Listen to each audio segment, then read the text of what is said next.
Good morning. I'd like to present a paper we have written together with Professor Bogumiła Suwara from Institute of World Literature at Slovak Academy of Science, and by me, affiliated at Faculty of Philosophy, University of Cyrillus and Methodius in Trnava, Slovakia. Within the last several decades, the term and concept of avatar became ingrained in Western languages and culture, starting with early adoption of the avatar theme during Enlightenment period and ending with appropriation of the Hindu motif by 20th century gaming culture. Avatars come into sight almost everywhere around us. Indeed, contemporary usage of the avatar figure is arguably more popular today than ever. Aldous Huxley's prophetic statement that every human will soon become an avatar by adoption comes to fruition today as a result of ubiquitous digital representations of people, objects and ideas in virtual and augmented realities. At the same time, thanks to development of biotechnology, genetic engineering and other technologies of human enhancement, avatars also mark the future, in which, as envisioned by transhumanists, they will function as our designer bodies and body vehicles, with social status equals to ours. As Woodrow Buffield declares, intelligent virtual avatars will be performing complex, interactive, interpersonal tasks with their place among society recognized by legal, civil rights and perhaps even health systems. In this chapter, we propose to view Eastern European Romanticism as a movement which, due to geopolitical and historical circumstances, embraced an anti-essentialist, philological approach to the Orient, this that was advocated by Edward Said, who finds this philological approach in Goethe and in Auerbach. Adam Mickiewicz, the greatest Polish poet, in his poetic travelogue to Crimea, includes an original poem in Persian of Mirza Jafar Topçibaşı. On his poetic journey, an oriental alter ego is created, and this dual voice is then carried throughout, down to the level of a single sonnet's content and imagery. Another poet, Juliusz Słowacki, on top of pyramids of Giza, devises his lifelong poetic historiography, heavily influenced by the idea of metempsychosis. For a poet without a country, without a king, looking at nations of the East conquered by the colonial powers, Słowacki's answer is to look at all beings as avatars of an ever-evolving spirit, always already on a path to a better world. Although the transcendental axis of the descent of God into the mortal realm is a universal phenomenon known in other religious practices and cultures, for example in animism, shamanism in ancient Greece and Rome, the Hindu concept of avatara influences other cultures in a specific, extensive way and has been adopted globally. In computer games, the object of avatarian transfer is human agency, the sensory and linguistic intentionality of the user. In biology and genetic engineering, the representation and its object change places. The concept of avatar denotes the transfer of genes from one generation or species to another. The body becomes an avatar of a gene. The object of transfer is genetic information. In this chapter, we discuss avatar as a literary motif which starts early with Lord Byron and is later popularized by Balzac in his Vautrin's Last Avatar from 1842 and in Philippe Gautier's Avatar. In early Romanticism, motifs of avatar and transmigration of the soul appear parallel to the lyrical dismantling of the self. Lord Byron was documented saying to his wife that he himself believes to be an avatar of the fallen angel. The characters of his poetry are often dressing up, changing masks and representing someone else. Later in the chapter, we go back to Mickiewicz and Słowacki, the two Polish Romantic poets, and we arrive at late Romanticism. A very interesting period indeed, during which India as a continent and culture features prominently among the accolades of the Pan-Slavic historiosophy and historiography, and as a legendary birthplace of all the Slavs who then migrated to Eastern Europe. The myth played an important part in the formation of post-Romantic national Slavic identities. Słowacki's late works feature a mixture of these mythologies, gnosis, messianism, and esoteric Christianity. The oriental motifs and archetypes in this period were used in the instrumental fashion, though. Beyond the philological approach I mentioned earlier, an Indian girl, the avatar of Helois, in the text she is actually called the avatar, and Helois is that female essence of the evolving spirit, is presented by Słowacki as an evolutionary step towards the more enlightened epoch and a more evolved religion.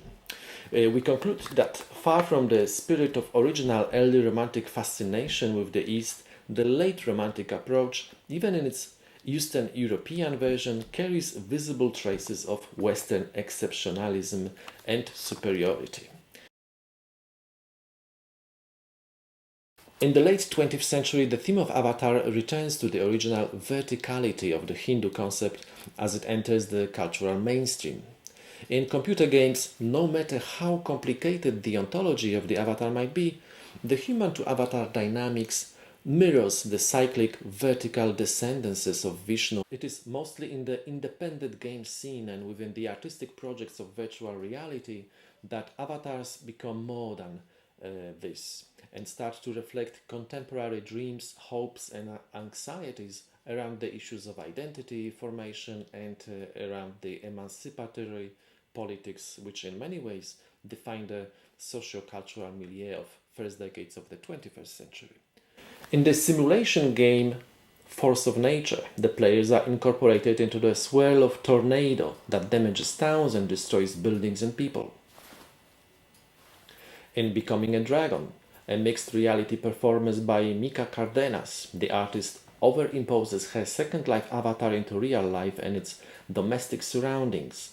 Through a head-mounted display, motion tracking systems, and video feed, her broadcasted sessions of Second Life turn the real person into an avatar, but on the other side, her Second Life avatar is turning into a real person because the artist, in the process of this year-lasting performance, is undergoing a one-year requirement that US transgender people must fulfill in order to receive gender confirmation surgery. What is at stake here is the sexual, social, and political standing of the subject of avatar transfer. Avatars of Stanislaw Lem. With the emergence of science fiction, dystopian literature, and speculative fiction in the 20th century, the ideas of transfer between different bodies, dimensions, and into other worlds become a common trait. The Mask, a gothic sci-fi story from 1976 by Stanislaw Lem, is a monologue of a cybernetic machine incarnated into human in a world resembling the European Romantic or Enlightenment period. The avatar starts to be aware of its body as well as of its historical and social surroundings. Initially, the stream of consciousness is gender neutral. Then, with a flow of gender, as Lem describes it, narrator finds herself to be a woman in a King's Palace ballroom surrounded by other guests and festivities.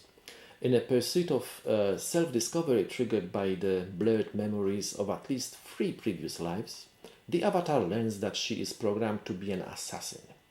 Her target is one of King's guests who she falls in love with. In a moment of self-recognition, while looking at the mirror, the avatar tears the human flesh apart to discover a cybernetic, spider-like metal creature. There are 3 crucial thresholds in the avatar dynamics in Lem's story. The flow of gender, when the avatar incorporation in thoughts, language, and body reaches its sexual determinants. Second is the moment of self-doubt, which makes the avatar more human than cybernetic. And the moment of death, a special avatarian type of death, is this third threshold. The avatar becomes a vehicle of transgression, the motif of a passing through a threshold of realms, a passing that is not one-directional and involves death in one of these realms, marks a unique contribution to the theme of Avatar, descendants and its reception in world literature. There is a second work we discuss in the article, second work of Lem, Observation on the Spot, where humans are described as aiming at becoming their own immortal selves by means of nanotechnology. An ultimate enhancement of the human body takes form of a total transformation on the atomic level. Human cells are replaced by nanorobots, but the human form and processes of thinking remain. Although the word avatar is never mentioned in the book, this ironical transhumanist ascendance of mortal human into an immortal shell have all traits of a reversed avatarian transfer, human to godlike state, which never leaves the human body, yet involves the passage from the land of the living to the land of the dead. The ideas of human enhancement, which at the time of the publication of Lem's stories were considered science fiction, are becoming part of contemporary discussions. An intriguing rendition of these once science fiction themes can be found in Olga Tokarczuk's short story Transfugium. The story is set in an unspecified time in the future, and its main protagonist, Renata, undergoes a process of incarnation into animal form of a wolf. The procedure is carried out under medical and psychological supervision in a specialized clinic.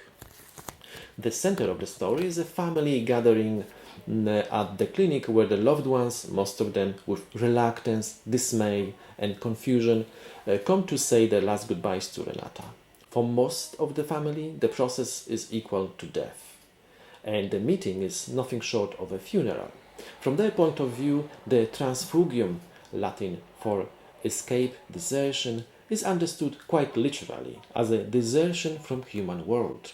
For Renata herself, it is a crossing of a threshold between civilization and nature, a welcome shift from a human-centered life to an unknown but alluring alternative. In a carefully staged ceremony, the transformed protagonist avatar body of a wolf is carried over the lake on a craft towards an island inhabited by wolves. At the same time, the subject of the transfer does not want to be placed in a position where the transfer is understood as a descendance from higher to lower realms.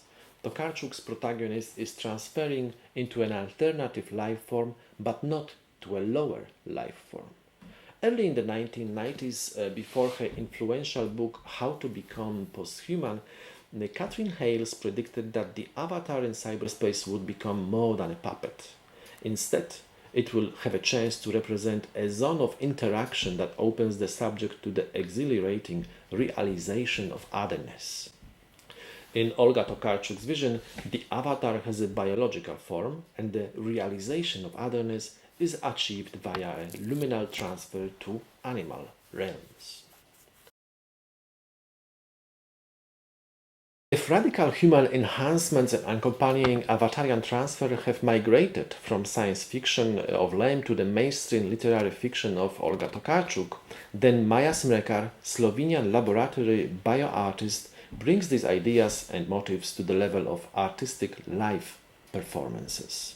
Similar to Tokarczuk, Smrekar focuses on the assimilation of otherness and the questioning of the central position of the human species in the ecosystem. In a series of durational bioart acts, Smrekar pushes her lifelong relationship with dogs and wolves to the limits by using laboratory tools like serotonin and canine hormones in order to blur the border between the human and the animal. The exploration of the historical coevolution of both species and the establishing of an interspecies communication takes its most radical turn in Artemis, a performance during which Smrekar breastfeeds her dog and fertilizes her egg with a dog's cell. This is a fat cell, not a reproductory cell. Animalism makes us human. This artistic motto of the Slovenian performer propels her projects in two directions. The first aims toward hybridity and mutual domestication, the second towards incorporation. It is within the second group where the avatar motif is explored and radically redefined. With the act of fertilization, even if it is a biologically futile and thus carries only a symbolical artistic dimension, the oriental theme of avatarian transfer is taken into a new terrain.